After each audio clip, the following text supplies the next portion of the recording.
ऐसे तो मैं यह समझ रहा हूँ कि आप सभी लोग नाम की महिमा जानते हैं फिर भी जानी दाढ़ी लागी पूछे साधु स्वभाव।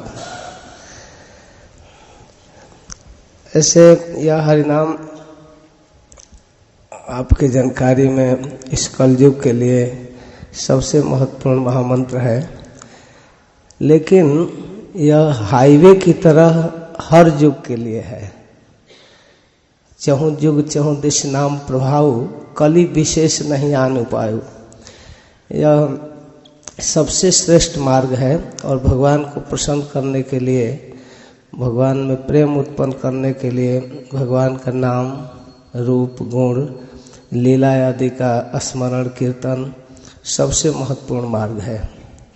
और सभी युग के लिए, केवल कलयुग के लिए नहीं, लेकिन कलयुग की विशेषता है कि इसमें बहुत सारे दोष अवगुण भर गए हैं, उसमें कोई उपाय नहीं रह गया है। इसलिए कलयुग ही हरिनाम ही एकमात्र सहारा रह गया है। हरे नाम हरे नाम हरे नाम व केवलम कलो नास्तेव नास्तेव नास्तेव गतिरन्यथा। इसको हम लोग गाँव में, देहात में एक उदाहरण से समझाते हैं। जैसे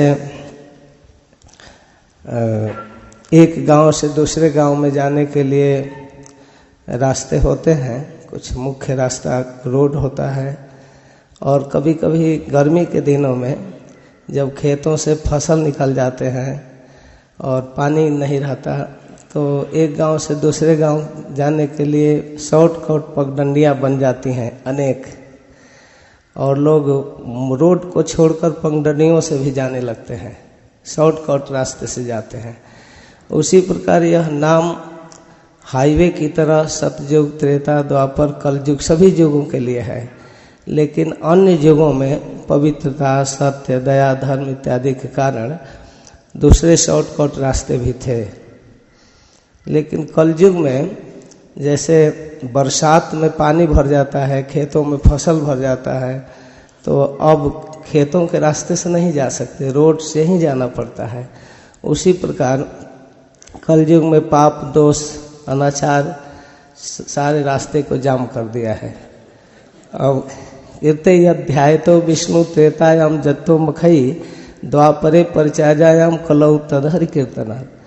तो ध्यान, योग और अर्चन आदि के सारे मार्ग बंद हो गए, केवल रह गया यही मेन हाईवे, हरे नाम हरे नाम व केवलम कलौ नास्तेव नास्तेव नास्तेव गतिरन्यथा।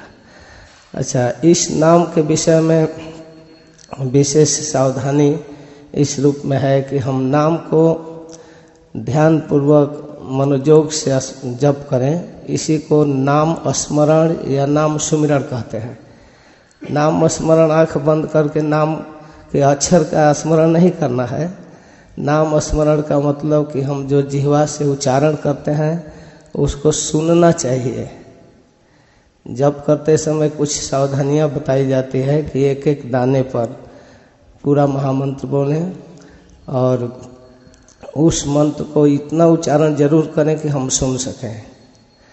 और नहीं सुनने का दोष यह है कि हम ठीक से जप नहीं कर पाते हैं, और हो सकता है एक ही महामंत्र में 2 दाना पार कर जाएं।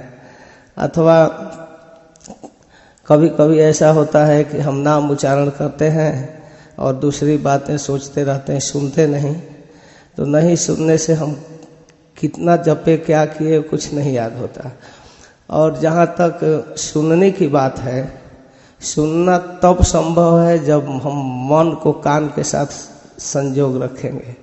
कभी कभी हम लोग कुछ बातें करते हैं और मन कहीं दूसरे चीज़ों में चला जाता, दूसरे विषयों में, तो कहना पड़ता है प्रभु जी फिर से कहिए, मैं ध्यान नहीं दिया।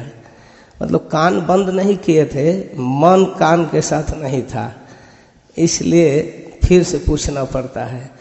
तो बहुत लोग प्रश्न करते रहते हैं कि मन नहीं लगता है, जप करने में मन नहीं लगता। खास करके जप करते समय मन विभिन्न विषयों की ओर भागता रहता है। तो उसको कैसे जप में रखा जाए, इसके लिए विशेष सावधानी है कि प्रत्येक मंत्र को, प्रत्येक महामंत्र को सुन सुन कर जप करें और सुनने का प्रयास करेंगे और वो जाएगा अलग विषयों में तो फिर कोशिश करेंगे अरे सुना नहीं, तो फिर एक एक दाने पर उच्चारण करते हुए उसको सुनते जाएं। तो इस तरह सुनने के लिए मन को इधर रखना पड़ेगा। तो ये अभ्यास शुरू में करना पड़ता है। जो अष्टांग योग के विधि में जो यम नियम आसन प्राणायाम आदि जो विधि है उसमें मन को विषयों से हटाना और भगवान की तरफ रखना, एक यह भी स्टेप है। तो कभी कभी हम भगवान को देखते हैं लेकिन मन दूसरे जगह है तो देख भी नहीं पाते हैं।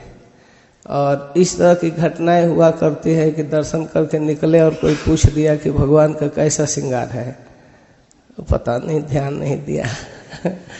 और कभी कभी तो एक घटना उधर बिहार के गांव में ऐसा हुआ कि छोटा सा नामहट का सेंटर था, तो पुजारी मंगला आरती में ही पंच तत्व को उल्टा रख दिया था। तो सब लोग मंगला आरती में दे पैर ऊपर और हाथ नीचे, तो ध्यान नहीं दिया। तो निकट से महाराज जब देखे तो कहे अच्छा आज पंच तत्व शीर्षासन कर रहे हैं क्या? तो किसी को ध्यान नहीं गया, सब लोग पूरा मंगला आरती हो ही गया था। तो पुजारी भी नहीं समझा, मैं बगल में खड़ा था तो कहा पंच तत्व को सीधा कीजिए। तो अरे मैं ध्यान नहीं दिया। तो ऐसे ही कभी कभी दर्शन करते हैं, भगवान का ड्रेस कैसा है ध्यान में नहीं आता क्योंकि मन में दूसरी बातें रहती हैं। तो महामंत्र को जब हम सुन कर जप करेंगे तो एक विशेष आनंद की अनुभूति होगी और फिर मन का आदत हो जाएगा सुनने का, और सुनने का आदत होगा और मन में आनंद की अनुभूति होगी, क्योंकि महामंत्र आनंदम बुद्धिवर्धन महाप्रभु कहे हैं। तो उस आनंद की वर्धन तब होगा जब हम मन को चांस देंगे सुनने का। तो इस प्रकार जप करते समय भी बात विशेष रूप से ध्यान देना चाहिए। हरे कृष्ण, जय श्री प्रभुपाद। हरे नाम।